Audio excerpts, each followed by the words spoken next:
Hello and welcome to Quays News. I'm Bella Francis. And I'm Fidelia Bennar. Here's what we've got coming up on today's show. Dame Esther Ranson gives Quays News her reaction to the vote on the assisted dying bill. So it was a very, very moving debate, and at the end, thank heavens, there was the right result. We'll be at the scene of a suspected double stabbing in Clayton. We also visit a local corner shop who has fought back against racism and discrimination in their area. We had a lot of trouble. For the first 7 years, we felt like we were in Beirut, literally Beirut.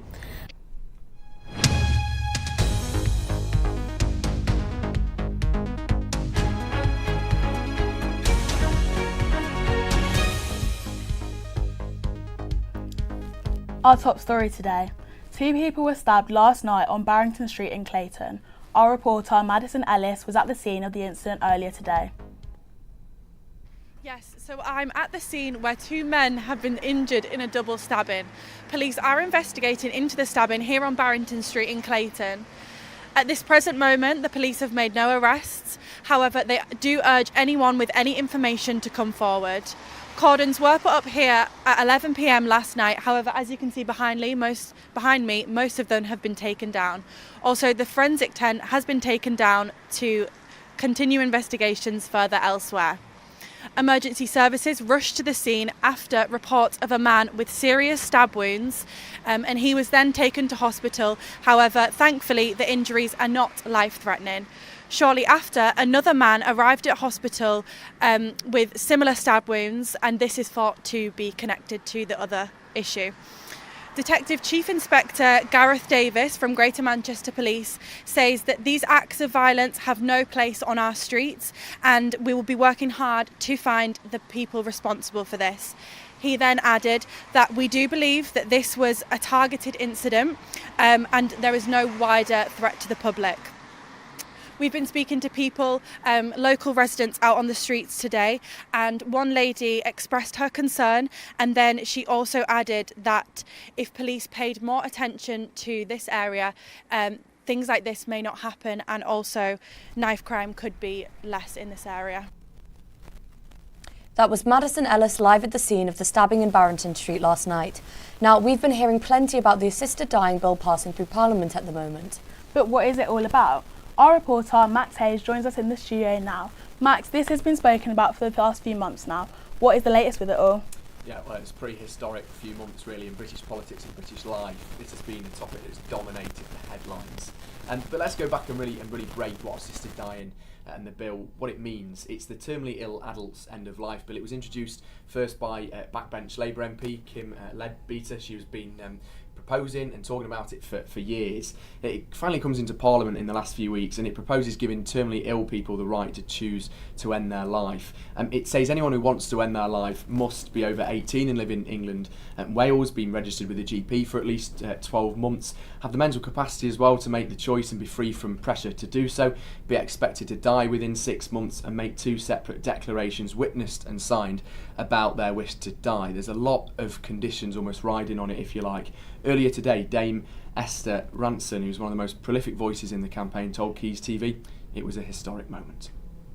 Well, I was watching the whole debate on television, and I thought it was a really fascinating exploration of all the different viewpoints. I thought that Kim Leadbeater, who proposed the private members bill, introduced it absolutely brilliantly, went through all the points and took loads of interventions from some people that agreed with her, quite a lot of disagreement, and she answered their points beautifully. So it was a very, very moving debate, and at the end, thank heavens, there was the right result.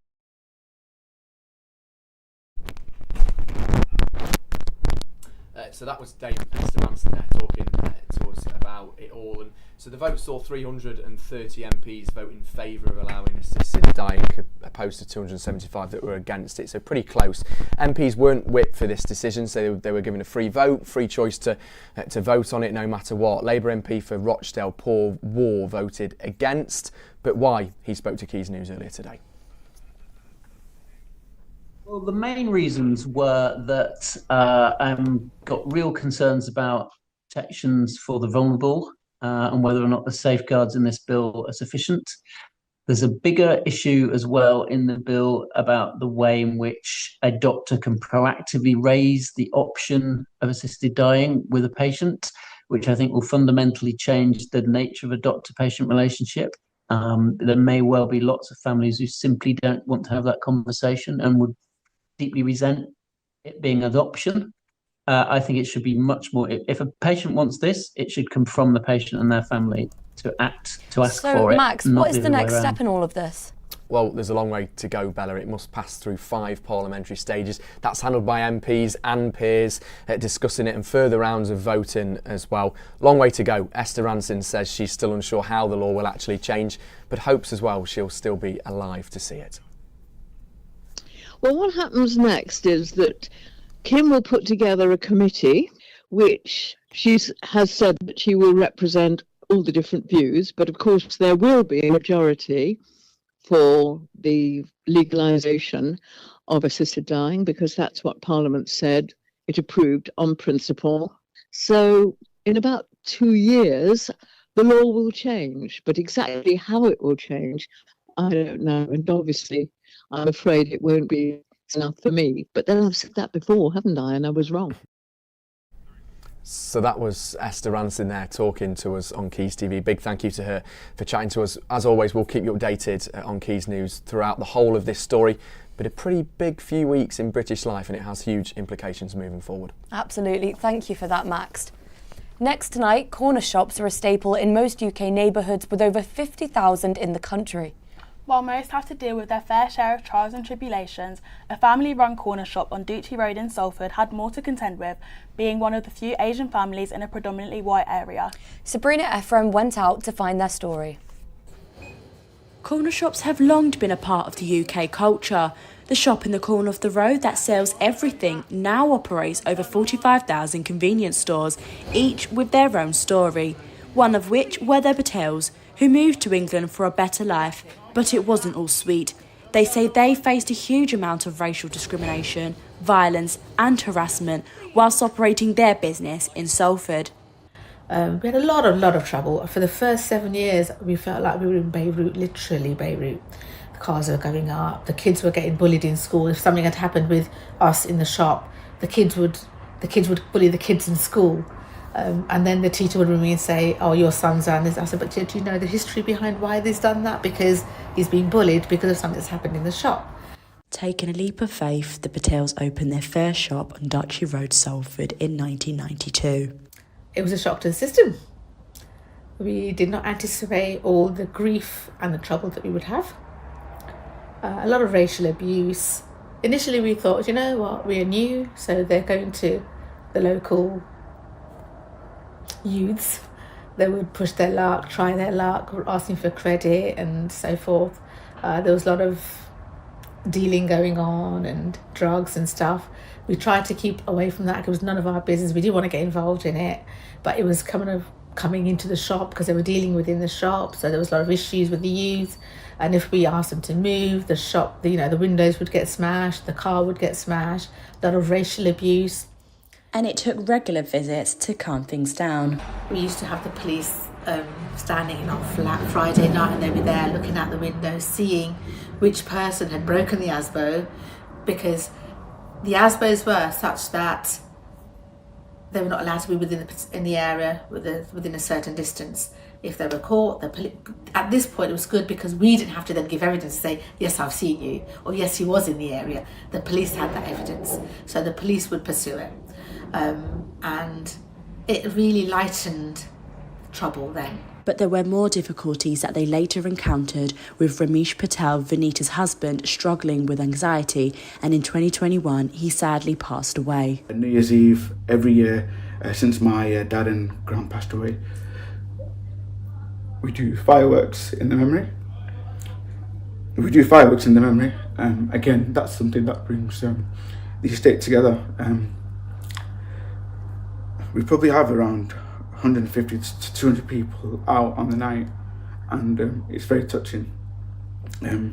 it's not something that happens regularly on the estate where the customers come together, but one night of the year, it's nice to know that the customers appreciate the effort, the hard work that has gone into the shop throughout the year. It's nice to see. Following in the footsteps of his father's business, Priyesh went on to open his second shop to give back to the community and soon won retail awards, all in loving memory of his father. Yes, he's gone. We can't change any of that. But we have to press forward. Because that's what he wanted. Everything he did for us was to better our futures. And that was the instalment. Keep focused and keep working to improve your family's future. Because ultimately, what's the world without family? It's estimated that 1 in 5 people in Manchester over the age of 16 will experience poor mental health. A new hiking group, GM Social Hikers, are taking a step in the right direction. Beverly Segunda has this report. Bringing people together no matter the weather. The GM Social Hikers Club are paving the way forward in the battle against mental health. For one member of the group, this battle is not the only one they've faced. Again, mental health is quite a key issue for me because I'm ex-military, and obviously I've known guys previously who suffered after coming back from Afghanistan with PTSD. So it is, you can't beat it. A hike is great for boosting mental well-being and overall health. The GM Social Hikers take it upon themselves every week to hike in nature such as this to get people together and support mental health. Yeah, I think it's a good way to get up early on a Sunday morning, get out, get some exercise, get some fresh air, and meet new people and be sociable with it. It's great. Spending time in green space or bringing nature into your everyday life can benefit both your mental and physical well-being. And 1 in 4 people will experience a mental health problem of some kind each year in England, according to Mind UK. They have recently set up their fundraiser for the Manchester Mind charity and are urging more people to get involved, get moving and get talking. Beverly Segunda, Quays News. Across Manchester, community fridges have been cropping up to support those in need. We sent our reporter Samantha Tromans to find out more. It's estimated over 600,000 people in Greater Manchester are living in poverty and struggling to put food on the table. Despite this, 140,000 tonnes of food is wasted across the city.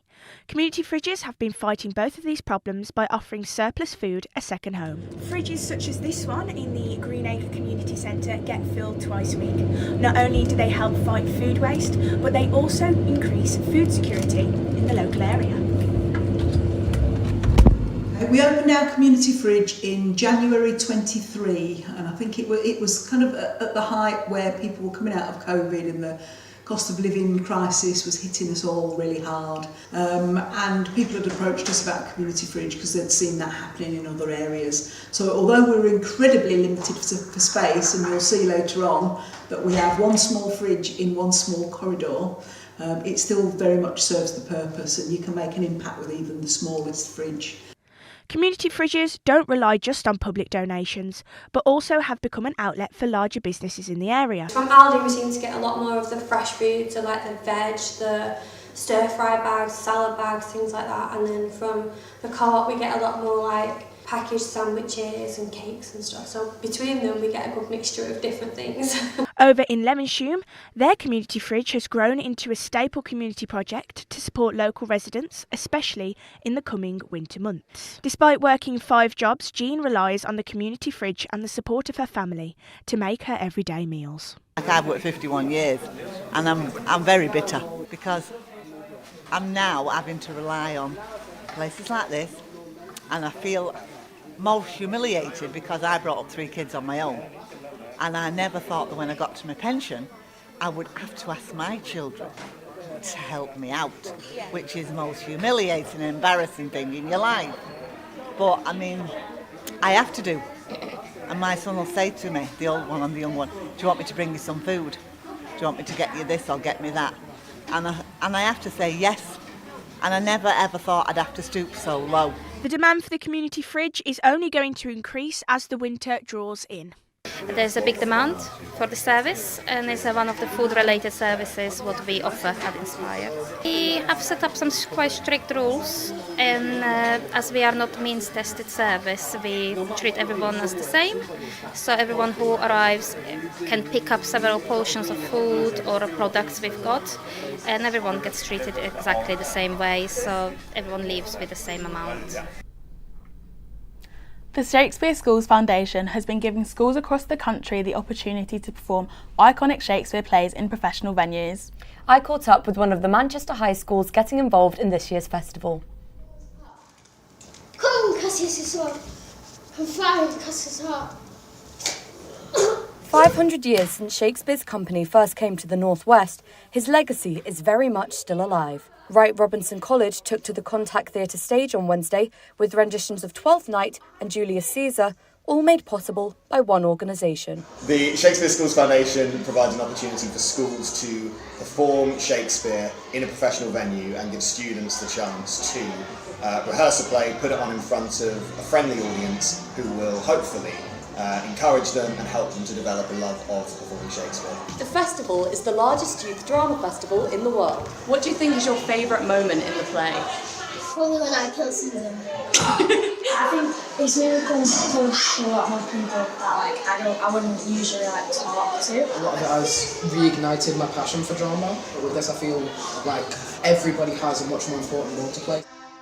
We've never done a comedy, so I thought it was a bit of a challenge to do. Comedy to act, we felt is very difficult, even though it can appear easier. The most difficult thing for me is having to adapt to be a male. So obviously I am a female, but Viola has to go through a change to protect herself. The main funny bit of the play is Malvolio tries to seduce Olivia with his yellow stockings, but it was all a big prank on him, so we've embraced that with having everyone on stage doing this very funky dance.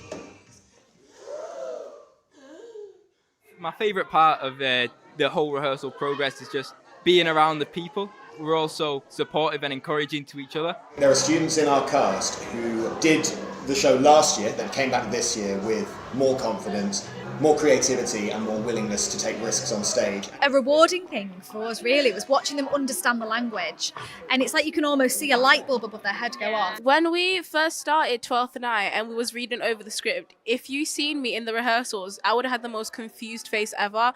But now that I've fully understood it and fully gone with the flow, I'm like, oh, okay, so this happens and this person's in love with that person. But do the kids think that Shakespeare is still relevant today? Oh, 100%. Yeah, I mean, we still learn about it in school. I'm doing Macbeth for my GCSEs. If you write something or you do something, there's a legacy that adds on to that, and so it keeps going on forever. The reason these plays stick around is because they handle such important themes and they handle them better than anyone else. If they weren't relevant of today, I don't think theatre would even be theatre.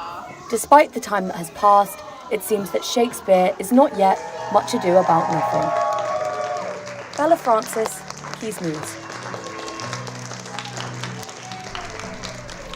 And finally, over the past few weeks, we've all had to reach into our wardrobes for our scarves and our thick winter coats. And perhaps even an umbrella or two. Charlotte Cole has today's weather report.